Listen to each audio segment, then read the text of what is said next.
نحمده ونصلي ونسلم على رسوله الكريم اما بعد اعوذ باللہ من الشیطان الرجیم بسم اللہ الرحمن الرحیم والعصر ان الانسان لفی خسر الا الذین آمنوا وعملوا الصالحات وتواصوا بالحق وتواصوا بالصبر صدق اللہ العظیم وصدق رسولہ النبی الکریم ان اللہ وملائکتہ یصلون علی النبی یا ایہا الذین آمنوا صلوا علیہ وسلموا تسلیما الصلاة والسلام علیک یا سیدی یا رسول اللہ وعلی آلک واصحابک یا سیدی یا حبیب اللہ الصلاة والسلام علیک یا سیدی یا نبی اللہ وعلی آلک واصحابک یا سیدی یا رحمتا للعالمین اللہم صلی علی سیدنا و مولانا محمد معدن الجود والکرم وآلہ وبارک وسلم۔ تمام تعریف حمد و ثنا، تعریف و توصیف اللہ جل مجدہ الکریم کے لیے، ہر قسم کے درود و سلام نبی محترم شفیع محتشم آقا کل ختم رسول دانائے سبل احمد مجتبیٰ جناب حضرت محمد مصطفیٰ صلی اللہ تعالی علیہ وسلم کی ذات والا صفات کے لیے قرآن مجید کی سورہ عصر۔ صحابہ کرام علیہم رضوان کی عادت تھی کہ جب کسی سے ملاقات کرتے تو السلام علیکم کے بعد سورہ عصر کی تلاوت کیا کرتے تھے۔ اس کا مقصد ایک دوسرے کو سبق یاد کرانا ہوتا تھا، نئے سرے سے عزم نو کرنا ہوتا تھا۔ اس سورت کے مضامین ایک دوسرے کو یاد کرانا مقصد تھا۔ سورہ بڑی معروف ہے اور قرآن مجید کی جو الفاظ کے لحاظ سے مختصر صورتیں ہیں ان میں سے ایک ہے۔ اللہ تبارک و تعالی نے قسم اٹھا کے کہا والعصر، محبوب مجھے تیرے پاکیزہ زمانے کی قسم ہو، محبوب تیرے خوبصورت وقار والے، خلوص والے، پاکیزہ بھائی چارے والے تیرے زمانے کی مجھے قسم ہو، ان الانسان لفی خسر، بے شک انسان نقصان میں ہے۔ مطلق فرما دیا، تاکید لگا کے، ان الانسان لفی خسر، بے شک انسان نقصان میں ہے۔ یا اللہ سارے، فرمایا الا الذین، سوائے ان لوگوں کے، کون؟ جن میں چار خوبیاں پائی جائیں۔ الا الذین آمنوا، ایک تو وہ ایمان لائیں، وعملوا الصالحات، اور پھر نیک اعمال کریں۔ ایمان لائیں، نیک اعمال کریں اور پھر چپ نہ کر جائیں۔ وتواصوا بالحق، پھر حق بات کا اعلان کریں۔ ایمان لائیں، عمل صالح کریں، تیسرا کام کیا کرنا ہے؟ چلیں سارے بولیں گے تو اعلان بھی ہوگا نا، ایسے تھوڑی ہوگا کہ ایک دو آدمی اعلان کرے تو دنیا جاگ جائے۔ حق بات کا اعلان کرنا ہے۔ ایمان لانے کے بعد، عمل صالح کرنے کے بعد تیسرا حکم کیا ہے؟ آپس میں حق بات کی تلقین کرو، اور حق بات کی تم تلقین کرو اور پھر تمہیں کوئی کہے کچھ نہ، پھر تم پہ ظلم نہ ہو، پھر تمہیں ستایا نہ جائے، یہ کیسے ہو سکتا ہے؟ پھر تم بڑے پاک صاحبزادے، پیرزادے، علامہ صاحب، سیاستدان، بیوروکریٹ بن کے بڑی ایک طرف ہو کے آرام سے زندگی گزارو سارے، تم یہ کیسے ہو سکتا ہے؟ وتواصوا بالحق، جب تم حق بات کی نصیحت کرو گے پھر تکلیف آئے گی۔ پھر کیا کرنا ہے؟ وتواصوا بالصبر، پھر ایک دوسرے کو صبر کی نصیحت بھی کرنی ہے۔ وتواصوا بالحق، ایمان لانے کے بعد، عمل صالح کرنے کے بعد تیسرا کام کیا کرنا ہے؟ ایک دوسرے کو حق بات کی نصیحت کریں، اور پھر رستے میں تکلیف آئے گی، آزمائش آئے گی، پھر کیا کریں؟ وتواصوا بالصبر، پھر صبر کی تلقین بھی کریں۔ یہ قرآن مجید نے 4 شرطیں لگائیں فرمایا جس بندے میں یہ 4 خوبیاں پائی جائیں گی اسے اللہ کامیابی عطا فرمائے گا۔ مسلمان کی سوچ کے خلاف ہے یہ بات، یہ قرآن کی فکر کے خلاف ہے کہ اپنی فکر کرو۔ برما کے لیے، کشمیر کے لیے، فلسطین کے لیے بات نہ کرو، اپنی فکر کرو۔ یہ قرآن کی سوچ کے خلاف ہے، یہ قرآن کے پیغام کے خلاف ہے۔ اس لیے کہ اگر صرف اپنی بات ہوتی تو آمنو اور عامل الصالحات پہ بات ختم ہو گئی ہوتی، پھر بات آگے نہ چلتی۔ جب کہا گیا وتواصوا بالحق، حق بات کی تلقین کرنی ہے۔ اگر بات صرف اپنی ذات کی ہوتی تو ٹھیک ہو گیا تھا، نماز پڑھی، روزہ رکھا، حج کیا، ختم ہو گئی۔ لیکن میرے نبی پاک صلی اللہ تعالی علیہ وسلم نے ارشاد فرمایا، ایک بستی میں 2 3 4 نیک لوگ رہتے تھے۔ میرے پیارے کریم رسول فرماتے ہیں 3 4 بڑے پرہیزگار، متقی، صاف ستھرے صوفی صاحب، درویش صاحب، علامہ صاحب، بڑے جو کہتے تھے بالکل جی میں کوئی بات نہیں کرتا، کسی بادشاہ کو نہیں چھیڑتا، میں تو بس لوگوں کو اللہ اللہ بتاتا ہوں، میرا کوئی تعلق نہیں، کوئی مرے کوئی جیے، بڑے نیک صاف ستھرے پرہیزگار۔ باقی ساری بستی گناہ کرتی تھی۔ نبی پاک علیہ السلام فرماتے ہیں رب کریم نے کچھ عرصے تک مہلت دی، پھر مشیت خداوندی، اللہ کا قانون حرکت میں آیا تو کہا جبریل ساری بستی تباہ کر دو، تباہ کر دو۔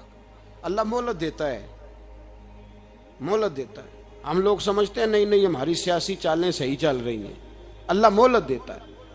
رب کریم نے فرمایا جبریل انہیں تباہ کر دو۔ تو حضرت جبریل امین علیہ السلام نے عرض کی مولا وہاں تو تیرے 3 4 بڑے نیک بندے بھی رہتے ہیں، بڑے پرہیزگار، سچ بولنے والے، دیانتداری والے، حاجی صاحب، نمازی صاحب، صوفی صاحب، پیر صاحب، بڑے خوبصورت، ان کا کیا کریں؟ تو میرے محبوب پاک علیہ السلام فرماتے ہیں رب کریم نے فرمایا سب سے پہلے انہیں تباہ کرنا، سب سے پہلے انہیں سب سے پہلے، اور الٹ دو بستی، پہلے ان کا نمبر لگاؤ۔ یا اللہ ان کی کیا غلطی ہے؟ تو غلطی سن لیں، غلطی یہ ہے کہ انہوں نے 2 صفتیں پیدا کی ہیں، اگلی 2 پیدا کیوں نہیں کی؟ الا الذین آمنوا وعملوا الصالحات پہ روک کیوں گئے، آگے کیوں نہیں بڑھے؟ اللہ کریم نے فرمایا جبریل دیکھو نا، میری نافرمانی ہوتی رہی اور ان کے چہرے پر کبھی شکن تک نہیں آیا، لوگ میرا قانون توڑتے رہے، انہیں کبھی برا ہی نہیں لگا، گناہ دیکھ کر کبھی خیال ہی نہیں آیا بدلنے کا۔ میرے بھائی امت مسلمہ اپنے لیے تو آئی نہیں دنیا میں، نبی پاک کی اس لیے تھوڑے آئے تھے کہ پیسے کمائیں، دنیا داری کریں، جھوٹ سچ ماریں اور رخصت ہو جائیں، بچے پیدا کریں۔ یہ کام تو ہندو سکھ بدھ مت سارے کر رہے ہیں، تو فقط اس کام کے لیے تھوڑی آیا ہے۔ کنتم خیر امت اخرجت للناس، اللہ فرماتے ہیں میرے محبوب کے غلاموں تم بہترین امت ہو، میں نے تمہیں امتوں کے بھلے کے لیے پیدا فرمایا ہے، تمہیں لوگوں کی امامت کے لیے دنیا میں بھیجا ہے۔ اے نوجوان مسلم کبھی یہ تدبر بھی کیا تو نے؟ وہ کون سا گردو ہے جس کا ہے تو ایک ٹوٹا ہوا تارا؟ تو نے کبھی سوچا ہے تو کیا ہے؟ پتہ ہے تجھے؟ روزی کماؤ، روٹی کماؤ، اور اب تو بہت سارے لوگ جھوٹ کی دنیا میں زندہ ہیں، جھوٹ بولتے ہیں اپنے آپ کے ساتھ، دائیں بائیں فراڈ کر رہے ہیں اپنی ذات کے ساتھ، خول بنا لیا اس میں بند ہو گئے، باہر ہی نہیں نکل۔ اپنے ملک کی سوچو، اپنی بات کرو۔ علامہ اقبال نے پتہ کیا کہا تھا؟ اقبال نے، یہ سنو جو لوگ کہتے ہیں پہلے پاکستان، برما کے مسلمان بعد میں، کشمیر کے مسلمان پہلے سنو اقبال کیا کہتے ہیں۔ اقبال کہنے لگے ان تازہ خداؤں میں بڑا سب سے وطن ہے، ان تازہ خداؤں میں بڑا کون ہے؟ وطن کی محبت ایمان کا حصہ، اس میں شک نہیں، لیکن اگر اسلام سے پہلے وطن آ گیا تو اقبال کہتے ہیں ان تازہ خداؤں میں بڑا سب سے وطن ہے، اور جو پیرہن اس کا ہے وہ مذہب کا کفن ہے۔ فرماتے ہیں جو وطن اوڑھ لیتا ہے اس نے اپنے مذہب کو دفن کر دیا۔ سب سے پہلے پاکستان نہیں، سب سے پہلے رسول اللہ کا دین ہے، سب سے پہلے قرآن ہے، سب سے پہلے نبی پاک کا فرمان ہے، سب سے پہلے امت مسلمہ ہے۔ ان تازہ خداؤں میں بڑا سب سے وطن ہے، جو پیرہن اس کا ہے وہ مذہب کا کفن ہے۔ اور اقبال کہنے لگے قوم مذہب سے ہے، مذہب جو نہیں تم بھی نہیں۔ قوم مذہب سے ہے، مذہب جو نہیں، کوئی نہیں سمجھ آ رہی ہے آپ کو میری بات؟ قوم کس سے ہے؟ پاکستانی ہونے سے، پنجابی ہونے سے، سندھی بلوچی پٹھان ہونے سے نہ، قوم مذہب سے ہے، اور مذہب جو نہیں تم بھی نہیں۔ یہ کیسے ہو سکتا ہے کہ مذہب نہ ہو اور بندہ زندہ رہے؟ یہ کیسے ہو سکتا ہے بھائی؟ کافر نے اصل میں جاگ ہی نہیں رہا، میں جاگتا ہی نہیں، میں جیب کی سوچتا ہوں، مسجد کی سوچتا ہوں، خانقاہ کی سوچتا ہوں، مدرسے کی سوچتا ہوں، دکان کی، سارا دن تو اس چکر میں لگا رہتا ہوں لوگوں کو ثابت کرنے میں کہ میں صحیح ہوں باقی غلط ہیں۔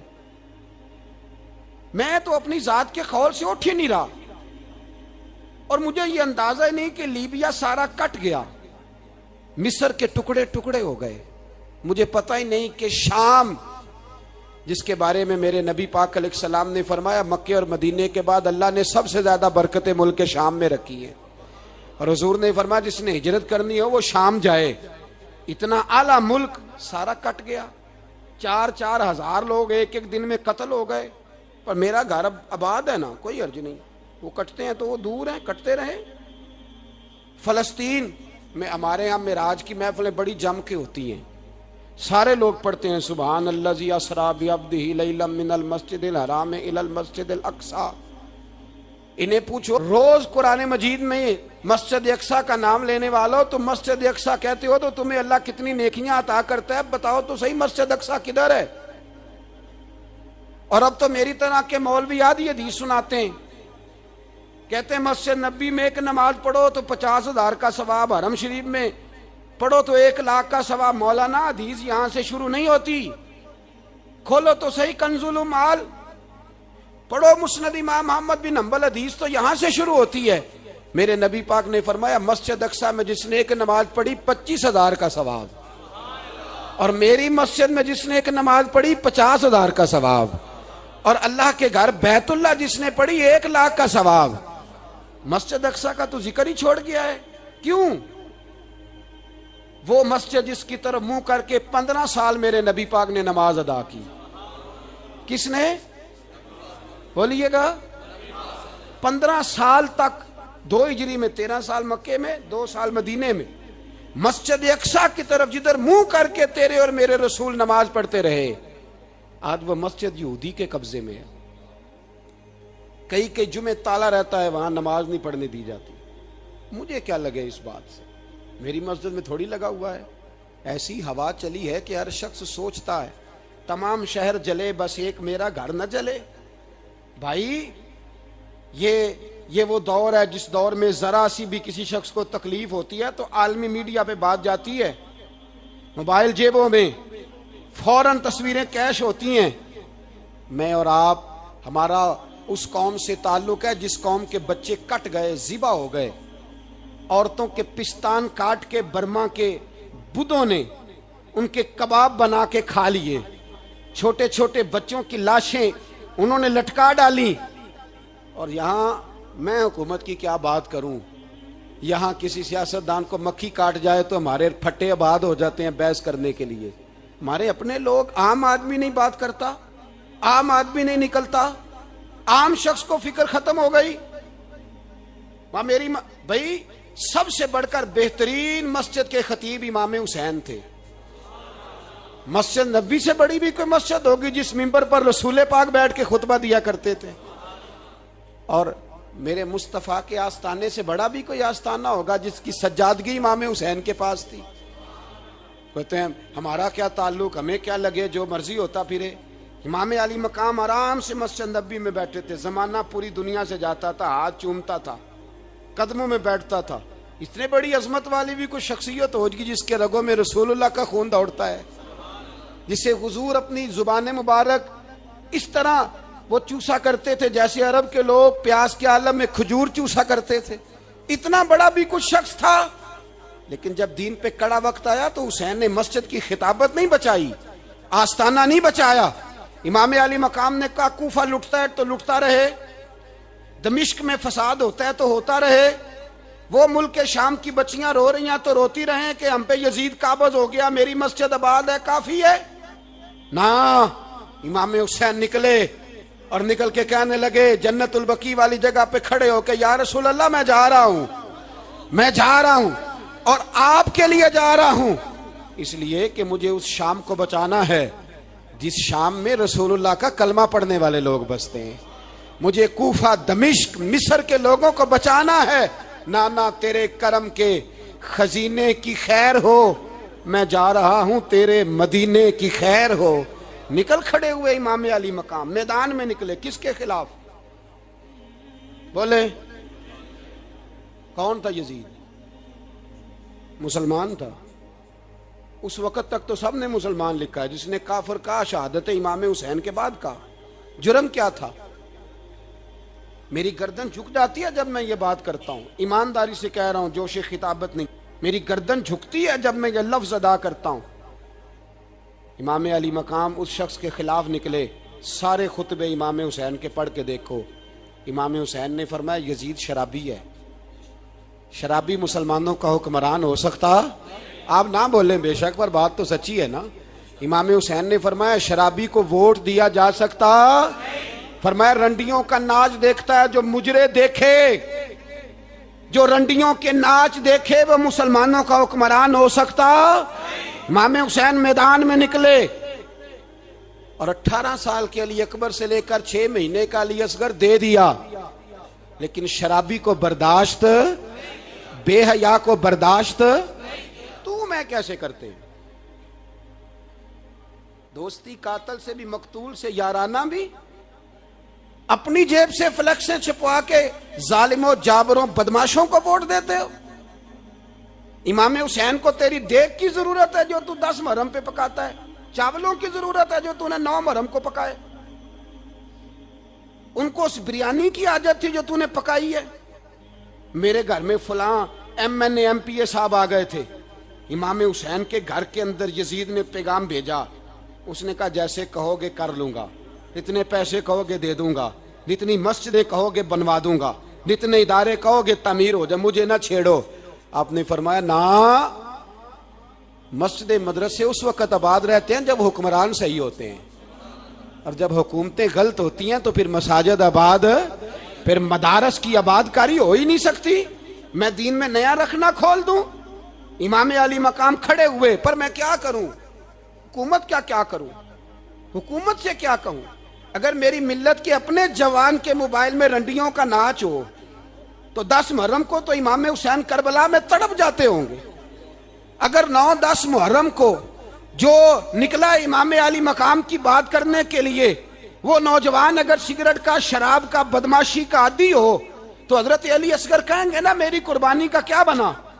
وہ تو نکلے تھے عریانی اور فحاشی کے خلاف، اور اگر ملت کا جوان روز چوک میں کھڑے ہو کے لڑکیوں کو تاڑتا ہو تو حضرت علی اکبر تو اپنی قبر میں روتے ہوں گے کہ یہ اس قوم کے لیے جان دے دی جو آج یزیدی طریقوں پہ عمل کر رہی ہے، جو ساری رات گند دیکھ کے سوتی ہے، جو ساری رات بے حیائی، فحاشی اور عریانی میں لگی رہتی ہے، ان لوگوں کے لیے جان دے دی۔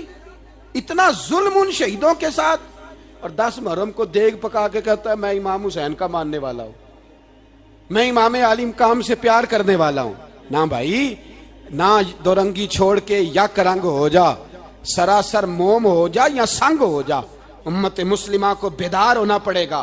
امام علی مقام میدان میں نکلے، ڈٹ کے نکلے، اور امام نے فرمایا میدان میں نکل کر کہ میرا وطن مدینہ ہے، میرا وطن مدینہ ہے، پر مدینہ بعد میں، رسول اللہ کا دین پہلے۔ تو پاکستان کی بات کرتا ہے؟ امام علی مقام نے فرمایا مدینے کی شہریت بعد میں، رسول اللہ کا دین پہلے، اور تیرے تو بچے عام سے ہیں۔ امام حسین نے فرمایا میری گود میں جو بچے ہیں وہ رسول اللہ کے نواسے ہیں، پر بچے بعد میں، نبی پاک کا دین پہلے۔ آپ نے فرمایا تیری بیٹی بڑی باوقار ہوگی، اس کی بڑی عزت ہے، تو کہتا ہے بیٹی کی وجہ سے بلیک میل ہو گیا، لیکن جو شان خدا نے حسین کی بیٹی کو عطا فرمائی، جن بچیوں کا سر کا بال ننگا ہو جائے، سر کا بال ننگا ہو جائے، تو امام شورانی فرمایا کرتے تھے اگر مدینے میں کسی سید زادی کے سر کا بال ننگا ہوتا تھا تو سورج اپنا منہ چھپا لیا کرتا تھا، سورج چھپ جاتا تھا، بادلوں کی اوٹ میں اور مدینے والے سمجھ لیتے تھے کہ گھر میں کام کرتے کرتے کسی سیدزادی کے سر کا کوئی بال ننگا ہو گیا. ان شہزادیوں کا اتنا وقار. اور امام علی مقام نے فرمایا بیٹیوں کی فکر بعد میں, رسول اللہ کا دین پہلے. پہلے رسول اللہ کا دین. قوم مذہب سے ہے, مذہب جو نہیں تم بھی نہیں. یاد رکھ میرے بھائی, امام علی مقام رضی اللہ تعالیٰ عنہ نے میدان میں نکل کر پہلے مذہب کی بات کی. اور آج دین نبی دا وانگ یتیمہ رووے تے کرلاوے تے آکھے میں کتھوں لبا عمر بہادر, میں کتھوں لبا عمر بہادر جڑا مینوں سینے لاوے. معصوم بچے, معصوم. آج تک کدھر ہے تمہارا اقوام متحدہ؟ بلاؤ نا اسے. بھیک مانگتے پھرتے ہو کافروں سے, بھیک مانگتے ہو. بچہ شام کو گھر نہ آئے تو ماں دروازے پہ نظر لگا کہتی بیٹے ٹائم پہ آ جایا کر, مجھے نیند نہیں آتی. وقت پہ. برما کی اس ماں سے بھی جا کے پوچھو جس کا بچہ پلٹ کے آئے کوئی نہیں, آیا ہی نہیں, اس سے بھی پوچھو. بچے نے آدھی رات کو روٹی مانگ لی تو فالج زدہ ماں, اس کو فالج تھا, وہ رینگتی ہوئی اٹھی اور اس نے اپنے لال کو روٹی پکا کے دی. باپ کہتا رہا چل چھوڑ سو جا بیٹے تیری اماں. اس نے کہا نہیں مجھے نیند نہیں آتی, بیٹا بھوکا ہے. اس ماں سے بھی کبھی پوچھ, اس ماں سے جو بنگلہ دیش کے خیمے میں بیٹھی ہے تو بی بی سی لندن کا رپورٹر کہتا ہے کہ تیری خواہش کیا ہے؟ کہتی کوئی بھی نہیں.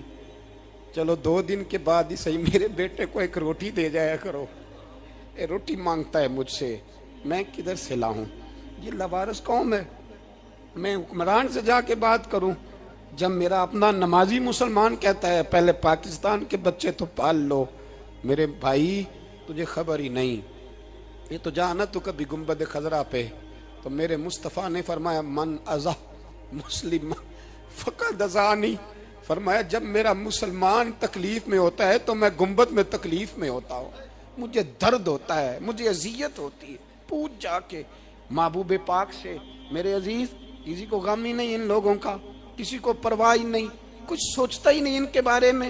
میں اپنے گھر میں مست ہوں, آپ اپنے گھر میں مست ہیں. میرے رسول اللہ کی امت لٹ گئی ساری, جگہ جگہ تباہی. 1 انچ دھرتی پر زمین ایسی نہیں جو کافر کی ہو اور خون بہتا ہو. ایک ریمنڈ ڈیوس امریکی کتا یہاں بند تھا مسلمانوں کے قتل میں. انہیں اپنی قوم کی اتنی فکر تھی وہ راتوں رات چھڑا کے لے گئے. لیکن میری اور تیری بہن عافیہ صدیقیہ سالوں سے بند ہے. تڑپ کے پوچھا ہے مسلمانوں نے کہ اس کی غلطی تو بتاؤ, اس کا قصور نہیں پر وہ بند ہے. کوئی نہیں بات کرنے والا, کوئی نہیں. مسجد جانے جمعہ تو پڑھانا ہے, اس میں غرض نہیں درد ہے کہ نہیں کہ اس میں تو اتنا پتہ ہے 1 گھنٹے تقریر ہے کرنی ہے. پیر صاحب صبح سے شام تک تعویذ لکھتے, سیاستدان صبح سے شام تک جنازہ بھی تب پڑتا ہے کہ مجھے ووٹ ملیں گے. تاجر کہتا ہے بس دکان چلنی چاہیے, مر جائے میری طرف سے ساری دنیا. بس کرو, اس خول سے باہر نکلو. اے نوجوان مسلم, کبھی یہ تدبر بھی کیا تو نے وہ کون سا گردوں ہے جس کا ہے تو ایک ٹوٹا ہوا تارا؟ تو نے سوچا ہی نہیں کبھی, تجھے کبھی خبر ہی نہیں ہوئی کہ یہ کس قدر بڑا کام تھا؟ میرے رسول پاک صلی اللہ علیہ وسلم کے غلاموں جاگو. میں دعائی دیتا پھرتا ہوں, میں کہتا ہوں جٹ بن کے بڑا جی لیا, بٹ رائیں انصاری بن کے بڑا جیا. بس کر دو, بس کر دو. اب مسلمان بن کے جینا سیکھو. اب اپنی پہچان رسول اللہ کی غلامی بناؤ. اب کہو پہلے دین باقی ہر چیز بعد میں. بس کرو, بہت ہو چکا ہمارے ساتھ, اب تھوڑا جاگو. میں بہت ساری باتیں دل میں لے کے آیا تھا جو آپ سے کرنی تھی, پر یہ لفظ ہیں کہ ٹوٹتے ہی جا رہے ہیں. بات ہے کہ سمت کا تعین ہی نہیں ہو پا رہا. میرے بھائی میں تو کبھی کبھی سوچتا ہوں لگتا ہے رب بھی ناراض ہو گیا ہے اور ہمیں منانے کا طریقہ بھی بھول گیا ہے. نہ ہماری مسجدوں میں تہجد پڑھی جاتی ہے, نہ کسی کو نماز توبہ یاد رہی, نہ کوئی استسقاء والا ہے, کوئی نہیں. جو پیر صاحب کے پاس جا کے بیٹھتا ہے تھپکی دیتے ہیں, کہتے ہیں جا تیرا کام ہو جائے گا موج کر. کبھی نہیں کو کہتا توبہ بھی کر, استغفار بھی پڑھ, یہ داڑھی پوری کر, دین رسول اللہ کا اس کی طرف تو توجہ کر. کوئی تبلیغ ہی نہیں کرتا. سارے پھوکا پھاکی پہ لگ گئے ہیں، کوئی خیال ہی نہیں آ رہا کسی شخص کو کہ ہماری تباہیوں کا سبب کیا ہے. کہ علاقہ تک قبرص فتح ہوا، تمام لوگ نعرے لگا رہے ہیں. حضرت ابو ذر غفاری کونے میں بیٹھ کے رونے لگ گئے. مسلمانوں کو فتح ملی، سب لوگ نعرے لگا رہے ہیں، خوشی ہو رہی ہے کہ علاقہ فتح ہو گیا. حضرت ابو ذر غفاری رونے لگے اور تڑپ کے روئے. لوگوں نے کہا ابو ذر کیوں روتے ہو؟ آپ فرمانے لگے یہ لوگ برسوں سے قابض تھے اس شہر پر، یہ جن لوگوں سے آج ہم نے لیا ہے یہ برسوں سے، دل کے کانوں سے کھل سننے والی بات ہے. فرمانے لگے یہ برسوں سے قابض تھے، انہوں نے اللہ کی نافرمانی کی ہے تو آج علاقہ ان کے ہاتھوں سے نکل گیا ہے. میں رو اس لیے رہا ہوں کہ خدایا کہیں ہم سے بھی نافرمانی نہ ہو اور یہ ہمارے ہاتھوں سے بھی نہ نکل جائے. شام نکل نہیں گیا ہمارے ہاتھوں سے، لیبیا نکل گیا، مصر نکل گیا، عراق نکل گیا، افغانستان نکل گیا.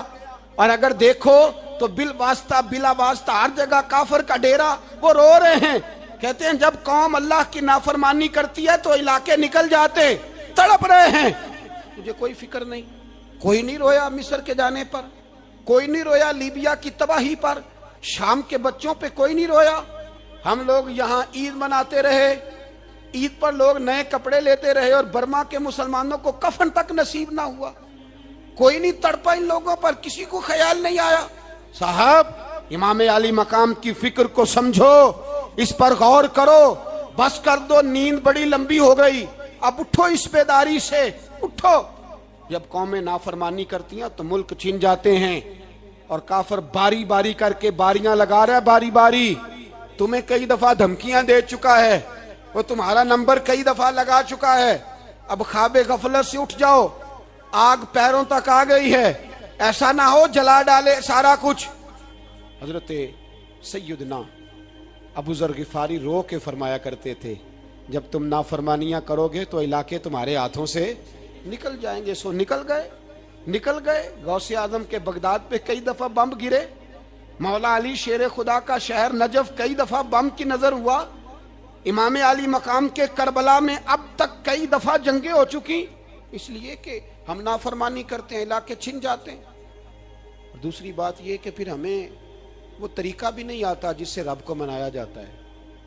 آپ یقین کریں مسلمان پہ ایک 5 وقت کی نماز ہے، وہ بھی بوجھ ہے. 2.5 گھنٹے کی تقریر اور 5 منٹ کی جماعت میں لوگ بھاگتے پھرتے ہیں، بڑا مشکل ہے. آج تک مسلمان ایک 5 وقتہ نماز پڑھنے کے لیے بہانے ڈھونڈ رہا ہے ابھی تک. تو وہ مسلمان کہاں سے آئیں گے جو رات کو رویا کرتے تھے، راتوں کو اٹھ کے روتے تھے تو سویرے اللہ کافر کے مقابلے میں اتنی مدد کرتا تھا کہ 10 مسلمان لاکھوں کو بھگا دیا کرتے تھے. اس لیے کہ مدد کس کی شامل ہوتی تھی؟ بول کے بتائیے، کون مدد کرتا تھا؟ کیونکہ دیکھیں نا، یہ ہمیں طریقہ بتایا نبی پاک نے. اللہ حضور سے راضی تھا کہ نہیں؟ یار اس پہ جلدی جلدی بولو. اللہ راضی تھا نا؟ تو بدر کی رات حضور کیا کرتے رہے ساری رات؟ ساتھ نہیں تھا اللہ؟ وہ تو وہاں سے فرما رہا ہے غار ثور سے، ان اللہ معنا. محبوب کہہ دے کہ اللہ تیرے ساتھ ہے. وہاں تھے محبوب کہہ رہے ہیں اللہ ہمارے ساتھ ہے. وہاں سے اللہ ساتھ تھا، پر ساری رات بدر کی ساری رات. اور دعا کا رنگ کیا تھا؟ حضرت ابوبکر صدیق فرماتے ہیں حضور نے ہاتھ اٹھائے، اللہ یہ میرے 313 ہیں، میں کل کمائی لے کے آ گیا. اے اللہ میری کل کمائی ہے، اگر یہ ہلاک ہو گئے تو قیامت تک کون تیری عبادت کرے گا؟ اے اللہ مدد فرما. اور حضور مناتے ہیں رب کو، کہتے ہیں یا اللہ تو نے وعدہ نہیں کیا تھا تو مدد کرے گا، یا اللہ تیرا وعدہ نہیں تھا تو کامیابی دے گا، یا اللہ تو نے ساری رات مناتے گزر گئی، ساری رات.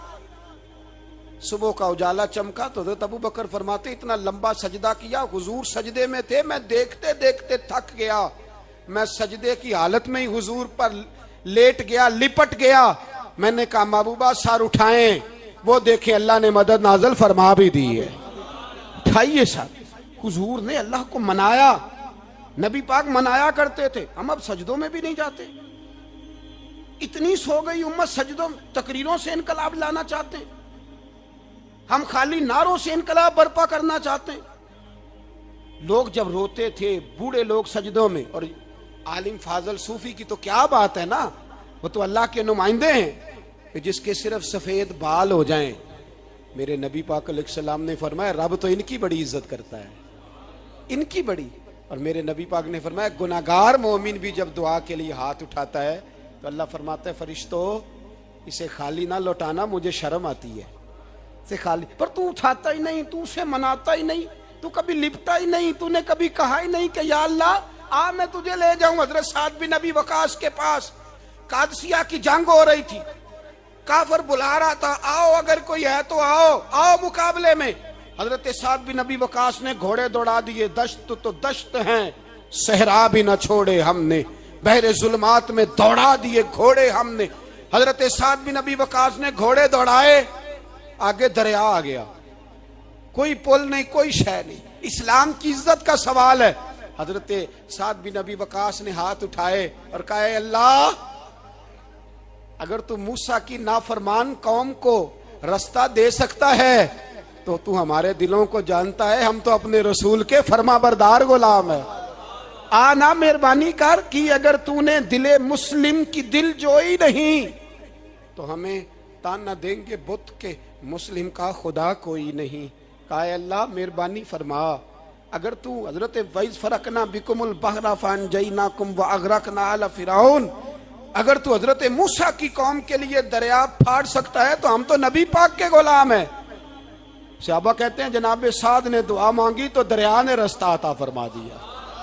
یار تو دعا بھی نہیں مانگتا. حضور نے فرمایا دعا صلاح المومن، دعا مومن کا ہتھیار ہے، تو نے یہ بھی چھوڑ دیا ہے. اب تو باتیں کر کے تبصرے کر کے ٹی وی دیکھ کے اپنی رائے قائم کر کے کمنٹس کر کے سو جاتا ہے، یہ بھی سوتا خشک ہو گیا. تو دعا تک نہیں مانگتا.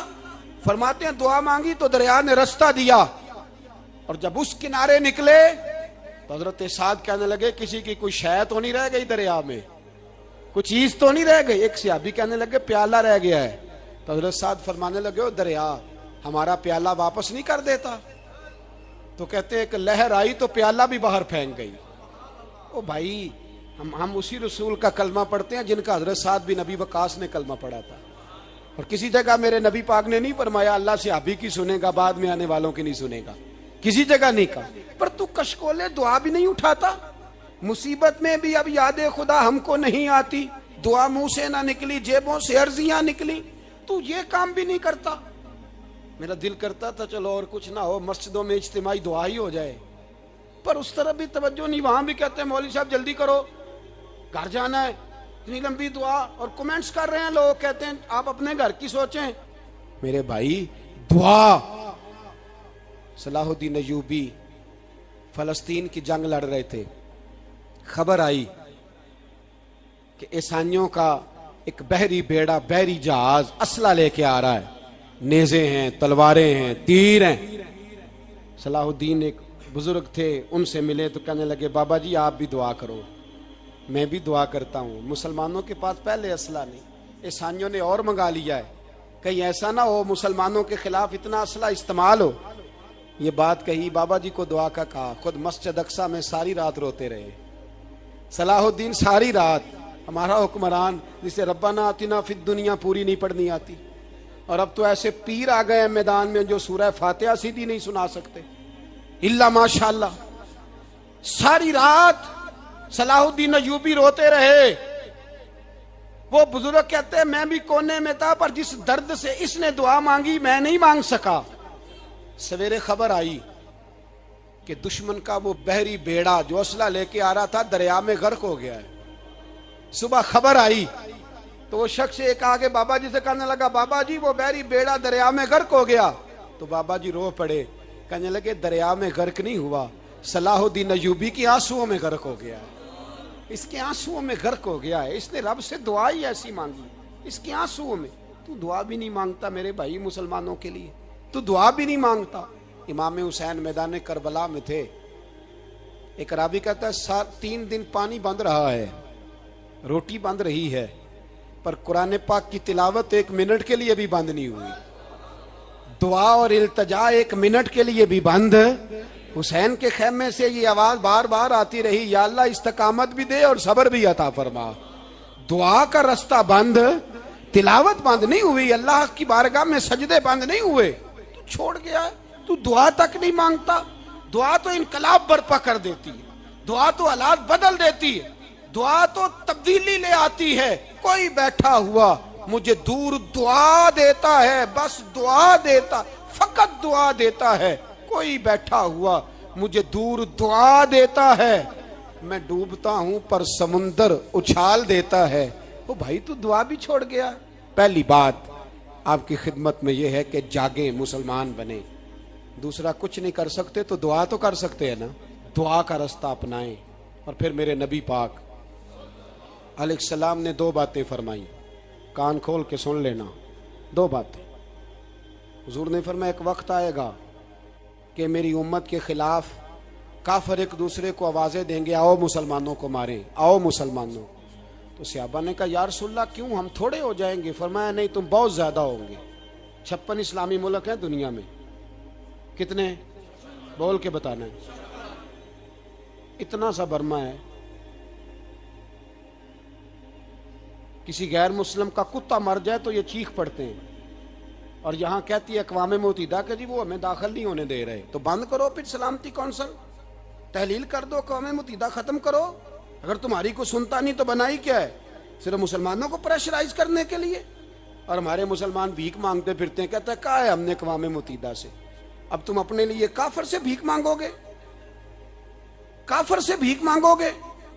میرے عزیز نبی پاک علیہ الصلوۃ والسلام نے فرمایا کافر ایک دوسرے کو بلائیں گے مسلمانوں کو مارے۔ یا رسول اللہ ہم تھوڑے ہوں گے، فرمایا بہت زیادہ ہوں گے۔ تو حضور کیا ہوگا؟ فرمایا تمہیں وہن ہو جائے گا۔ یا رسول اللہ وہ کیا ہے؟ فرمایا دنیا سے پیار ہو جائے گا، مرنے کو دل نہیں کرے گا، دنیا سے اور مرنے کو۔ اس وقت سمجھ لینا کافر تم پہ حاوی ہے۔ میں اپنا اندازہ کروں، آپ اپنا کریں، مجھے دولت سے کتنا پیار ہے اور آپ کو کتنا پیار ہے۔ جاگ کے سنیں یہ لفظ رسول پاک کے صلی اللہ علیہ۔ حضور نے فرمایا جب تجھے دنیا سے پیار ہو جائے، دولت سے پیار ہو جائے، اقتدار سے پیار ہو جائے، اور جب تجھے موت بری لگنے لگے، تیرا مرنے کو دل نہ کرے، پھر کافر تیرے اوپر چڑھ آئے گا۔ آج دولت ہی تو رہ گئی ہے، باقی بچا کیا ہے؟ میں اکثر کہتا ہوں شادیاں نہیں ہوتی، تجارتیں ہوتی ہیں۔ لڑکی والے کہتے ہیں کہ لڑکا زیور کتنا ڈالے گا، لڑکے والے کہتے ہیں لڑکی جہیز کتنا لائے گی۔ تجارت، ہر جگہ دولت، ہر جگہ پیسہ، ہر جگہ سرمایہ۔ جہاں جس معاشرے میں تلاوت بکے، نعت بکے، تقریر بکے، اس سے زیادہ اور تباہی کا معاملہ کیا ہوگا؟ میرے عزیز، میرے رسول پاک علیہ الصلوۃ والسلام کے صحابہ کے قریب دنیا داری آ سکی؟ نہیں آئی۔ حضرت ابو بکر صدیق نے پانی مانگا تو لوگوں نے دودھ دیا، فرمایا پیچھے کرو۔ ابو بکر نے نعمتیں چھوڑ دیے۔ اب ابو بکر وہ والا کام کرتا ہے جو رسول پاک نے کیا ہے۔ فرمایا نہ دودھ شاید پیش نہ کرو، جو مانگتا ہوں بس وہ دو۔